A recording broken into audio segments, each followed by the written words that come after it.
Assalamualaikum warahmatullahi wabarakatuh.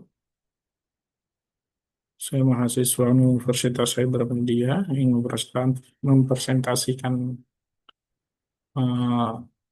UTS semester ganjil tahun ajaran 2025-2026 dengan mata kuliah Sistem Operasi kelas IF 301, Prodi Informatika PJJ S1, nama mahasiswa David Muli dengan NIM 2404010205051, dosen Muhammad Ikhwanul Saputra Eskom Enkom. Untuk jurnal pertama, optimasi penjadwalan CPU, analisis kooperatif algoritma penjadwalan round robin dan short test jobless.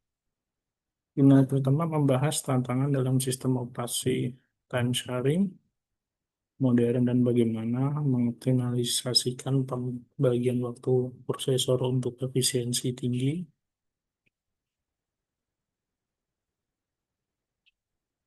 Latar belakang tantangan round robin.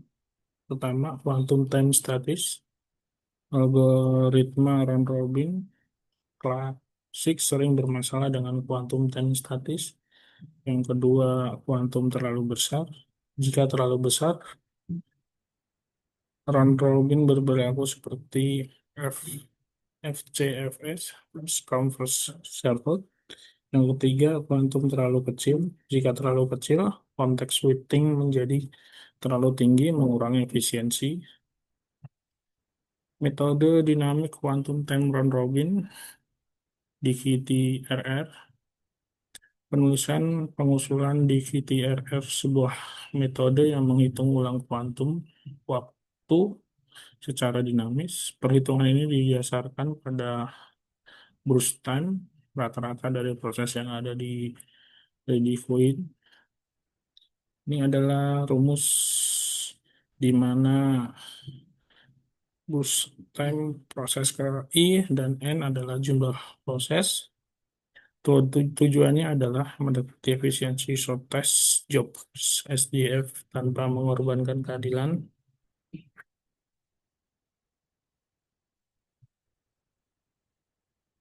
Hasil dan pembahasan jurnal pertama. Simulasi dilakukan menggunakan 5 skenario beban proses yang berbeda. Kinerja diukur berdasarkan dua metrik utama.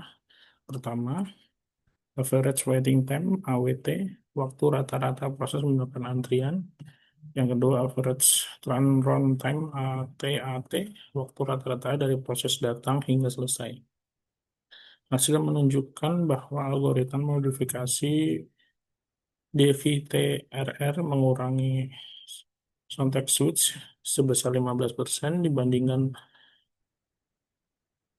RR standar dan menurunkan AWT mendekati performa SGF, namun tetap mencegah terjadinya starvation atau kondisi di mana proses prioritas rendah tidak pernah dieksekusi yang sering terjadi pada SGF. Kesimpulan,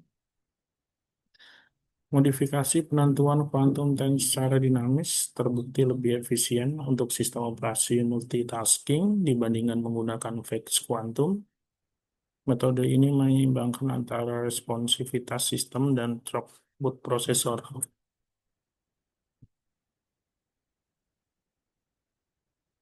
Jurnal kedua, virtualisasi dan kontainerisasi, evaluasi kinerja dan keamanan Dr. VS KVM. Jurnal kedua mengeksplorasi trade-off di antaranya kinerja dan isolasi keamanan dalam lingkungan cloud computing, membandingkan kontainerisasi dan virtualisasi.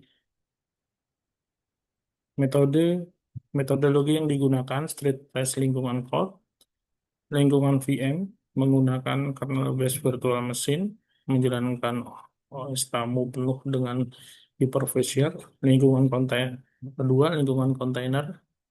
menawarkan alternatif lebih ringan dengan berbagai kernel operating system host. Parameter yang diuji meliputi boot time, CPU, dan memory overhead, dan isolasi level.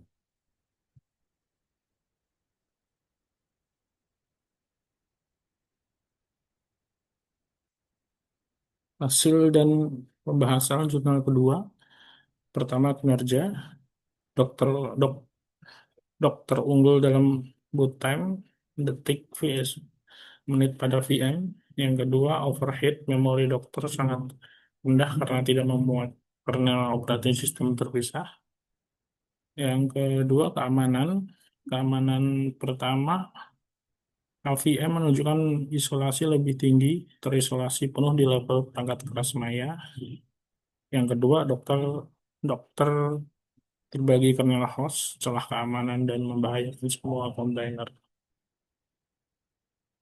Kesimpulan jurnal kedua, untuk aplikasi yang membutuhkan stabilitas cepat dan densitas tinggi, banyak aplikasi dalam satu server, kontainer adalah pilihan terbaik. Namun untuk lingkungan multi tenan di mana keamanan dan isolasi data antar pengguna adalah prioritas utama, virtualisasi atau VM tetap menjadi standar emas meskipun membutuhkan sumber daya lebih besar.